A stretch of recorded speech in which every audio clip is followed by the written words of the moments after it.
Shalom, peuple dédié. Nous sommes très heureux de vous revoir encore dans Live Adoration.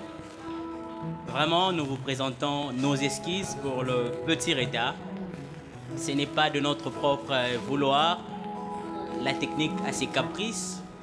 Voilà pourquoi nous avons commencé largement en retard. Mais le retard ne nous empêche pas de pouvoir élever le roi de gloire qui nous a fait grâce. Et nous retrouvons encore une fois de plus dans ces beaux cadres, dans cette belle émission qui est Live Adoration.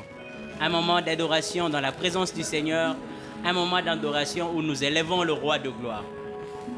C'est dimanche, moi qui est votre frère, ami, pasteur, pour ce que je peux être pour vous, je pensais, comme tu n'as pas été à l'église, partager avec toi pendant quelques poussières de minutes sur un thème important.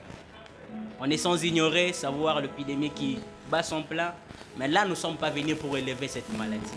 Nous sommes venus élever le nom qui est au-dessus de cette maladie, qui est le nom de Jésus. Donc, si Christ revenait, rassure-toi que tu ne le sauras pas.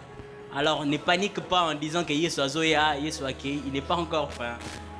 Et on a le temps. Si Christ était revenu, on serait déjà enlevé. Je veux qu'on partage autour d'un thème qui est la prière et l'exaucement. La prière et l'exaucement. Pourquoi ce thème ? Nous sommes appelés à prier, étant enfants de Dieu. Mais prier seulement ne suffit pas. Il faut prier pour être exaucé.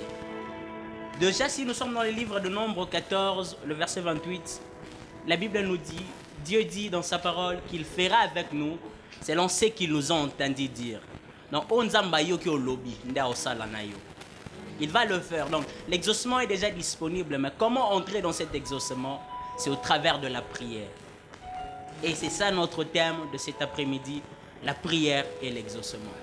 Je vais commencer par définir les deux concepts.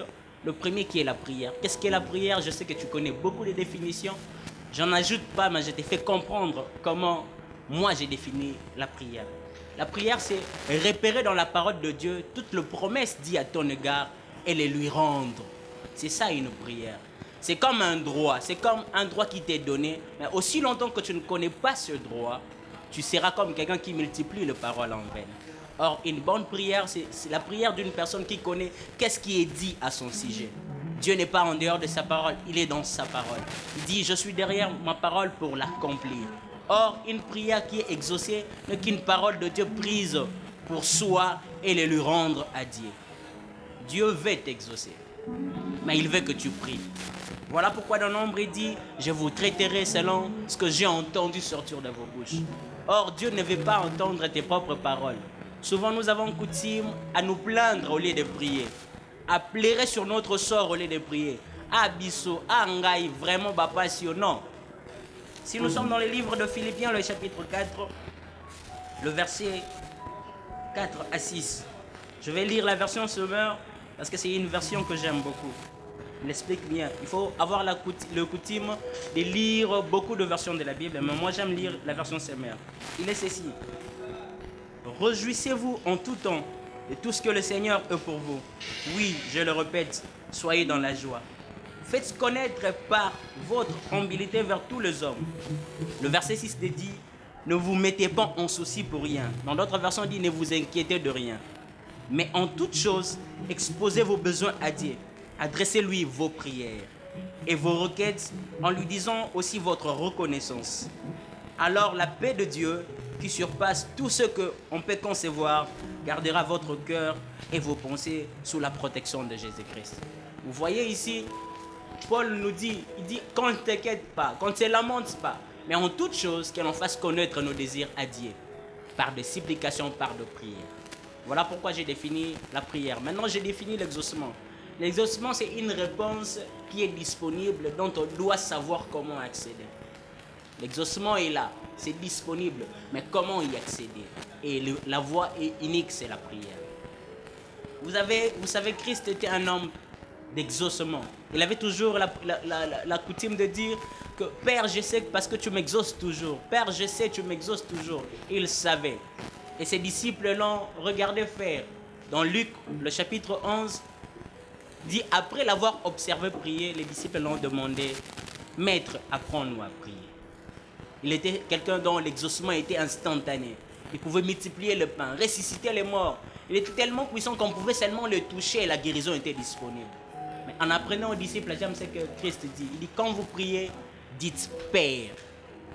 Premier clé de l'exaucement, il faut établir une relation entre toi et Dieu. C'est comme dans la maison. Celui qui est un fils de la maison et un visiteur, il y a deux privilèges distincts. Chez vous à la maison, tu as la facilité d'ouvrir un congélateur, de prendre ce qui est dedans, d'entrer dans la cuisine, de te servir. Mais un visiteur dans votre maison aura du mal à le faire. Il va avoir des limites. Pourquoi c'est un visiteur? Voilà pourquoi Christ, en apprenant aux disciples de prier, le Notre Père n'est pas une récitation. Détrompe-toi. C'est un modèle de prière que Christ apprend aux disciples. Mais j'aime seulement la première partie, il dit, quand vous priez, dites Père.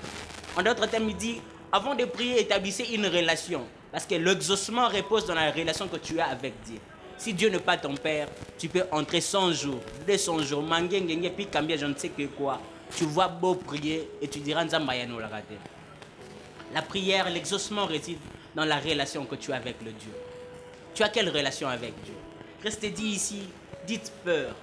Est-ce que quand tu dis, quand tu pries, est-ce que Dieu est ton Père?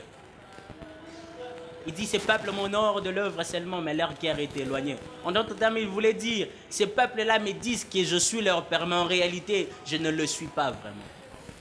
Le péché qui est ton père jusqu'à présent, l'impudicité reste ton père, le vol reste ton père, mais tu viens prier en disant Père.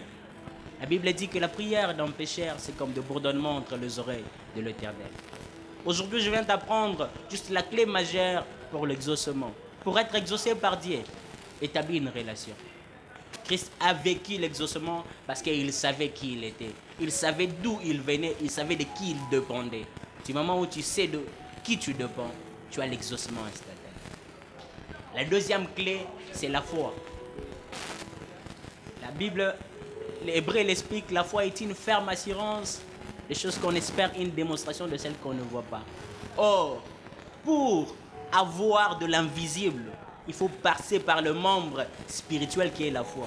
La foi te donne le main, la foi te donne le pied de pouvoir accéder au spirituel et posséder ce qui vient de toi. Notre Dieu est esprit. Pour prendre ce qui est de notre Dieu, il faut être spirituel. Or, le seul biais qui passe de l'homme vers Dieu, c'est la foi. Aussi longtemps que tu n'as pas la foi, c'est impossible d'être agréable à Dieu. C'est impossible de posséder.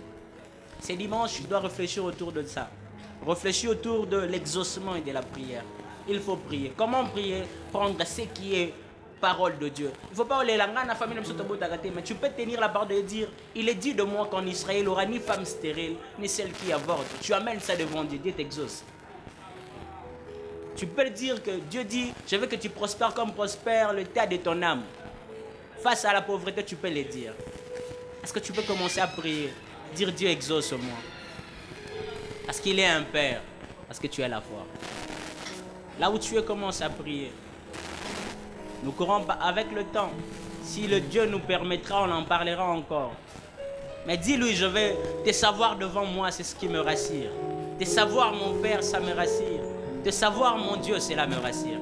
Est-ce que tu peux commencer à le dire là où tu nous suis?